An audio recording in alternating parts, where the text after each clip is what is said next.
didn't stop the oldest girl from continuing to just shout me down.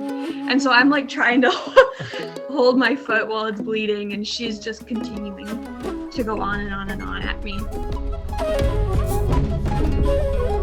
through those relationships. So I've been teaching English in that community.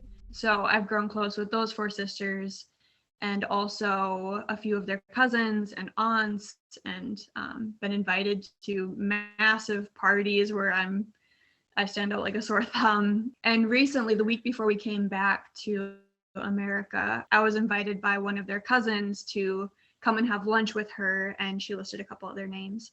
So I showed up at their house and it turned out it was this massive Quran reading. There was like 80 women there, and they're all like praying, and yeah. Anyway, so I had to go and be introduced to every single person. So yeah, I shook over 80 hands, had over 80 conversations, and it was a really cool experience, but I kind of wish she had prepped me before I arrived at this thing. But yeah, come have lunch. Yeah, come have lunch with me. And yeah. So after Ramadan, after breaking the fast at their home, we began to hang out a lot more. And after a period of a couple months, it got to a point where the Holy Spirit was leading me to invite them to study the scriptures together, because I had the opportunity to share my testimony with them, and they seemed really open to talking more about what I believed. And so the first week that they came, I intentionally picked a story from the New Testament about Jesus, and I was hoping that they would see his character in it, they would see his grace in it, and it would open their eyes to the gospel, and they would just see right away, like, oh, this is who he is. So I came into it with expectations of how it would go.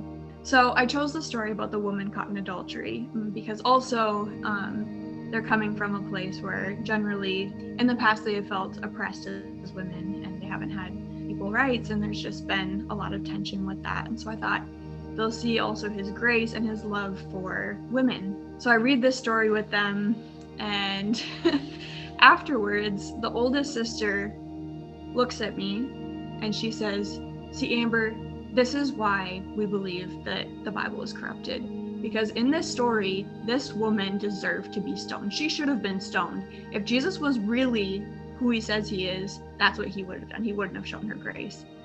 And after that, she launched into a 2-hour monologue about all of the reasons why I was wrong and why I shouldn't be following Jesus. And her sisters just sat there quietly. At one point, one of them accidentally knocked over a glass, shattered all over the floor. I stood up to clean it up, stepped on a shard of glass, blood went all over the white tile, and this didn't stop the oldest girl from continuing to just shout me down. And so I'm like trying to hold my foot while it's bleeding, and she's just continuing to go on and on and on at me. And so it's just an absolute disaster. And they went home that night, and I just fell face down on my bed. I just cried out to God, and I was like, "God, how could that have gone so poorly? Why did it go so poorly? I thought that you were opening up doors with them. I thought that this was going to lead to something. I had all of these hopes for these relationships, and this is what happened." And within that, the Lord just showed me, one, how much this is not in my control. It is totally up to him whether or not hearts are softened. But two, shortly after this, I received a text from the girl who had been just railing on me after I shared the story. And she apologized and said, "I am so sorry for what I said to you. And I really do want to know more about Jesus. And I think we can find the straight path to heaven together." And so, yeah, after that, they came over the next week, and it didn't go really smoothly, but it went way more smoothly than that time. And progressively, they just became more and more open to stories of the Bible and the character of Jesus and prayer and worship, praying together and worshiping together. And yeah, but that was how it went the first time.